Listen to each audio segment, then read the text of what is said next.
युधिष्ठिर के यज्ञ में सब देश के राजाओं, कौरवों तथा यादवों का आगमन।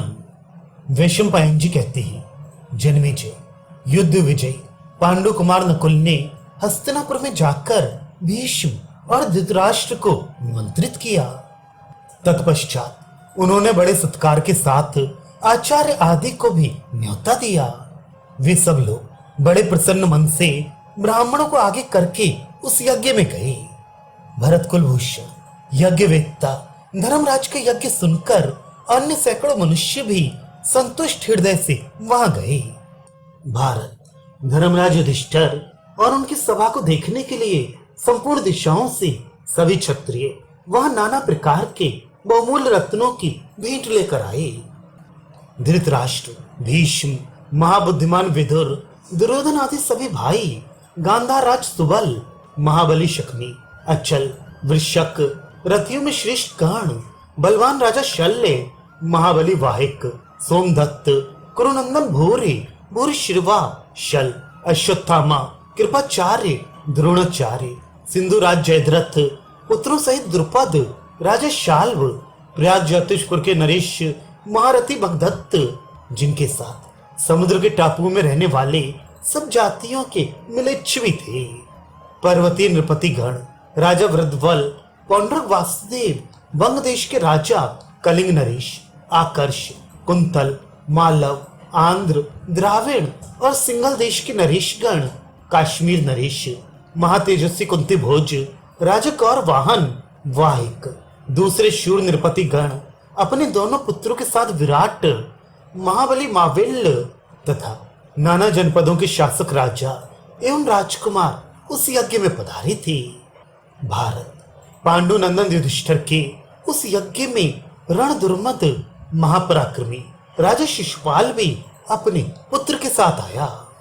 इसके सिवा बलराम, अनिरुद्ध, कंक, सरण, गद, प्रद्युम्न, सांब, पराक्रमी चारुदेशण, उल्मुक, निषठ, वीर अंगावह तथा अन्य सभी वृष्णिवंशी महारथी उस यज्ञ में आए थे।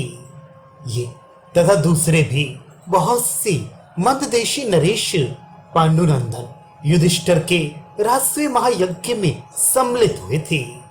धर्मराज की आज्ञा से प्रबंधकों ने उनके ठहरने के लिए उत्तम भवन दिए, जो बहुत अधिक भोजन सामग्री से संपन्न थे।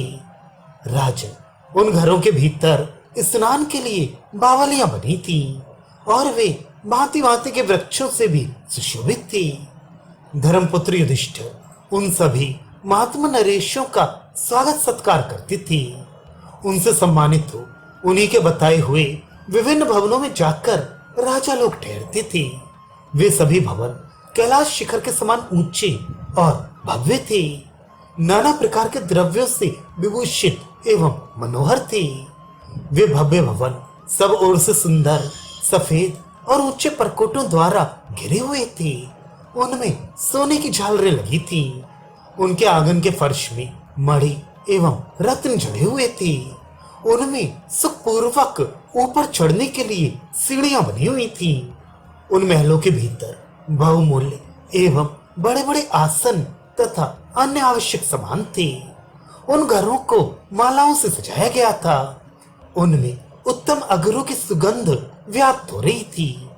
वे सभी अतिथि भवन हंस और चंद्रमा के समान सफेद थे। एक योजन दूर से ही वे अच्छी तरह दिखाई देने लगते थे। उनमें स्थान की संकीर्णता या तंगी नहीं थी। सबके दरवाजे बराबर थे। वे सभी गृह विभिन्न गुणों सुख सुविधाओं से युक्त थे। उनकी दीवारें अनेक प्रकार की धातुओं से चित्रित थीं तथा वे हिमालय के शिखरों की भांति सुशोभित हो रही थी। वहां विश्राम करने के अनंतर वे भूमिपाल बहुत दक्षिणा देने वाले एवं बहुत तेरे सदस्यों के घेरे हुए धर्मराज युधिष्ठिर से मिली। जन्मेजय उस समय राजाओं, ब्राह्मणों तथा महर्षियों से भरा हुआ वह यज्ञ मंडप देवताओं से भरे पूरे स्वर्गलोक के समान शोभा पा रहा था।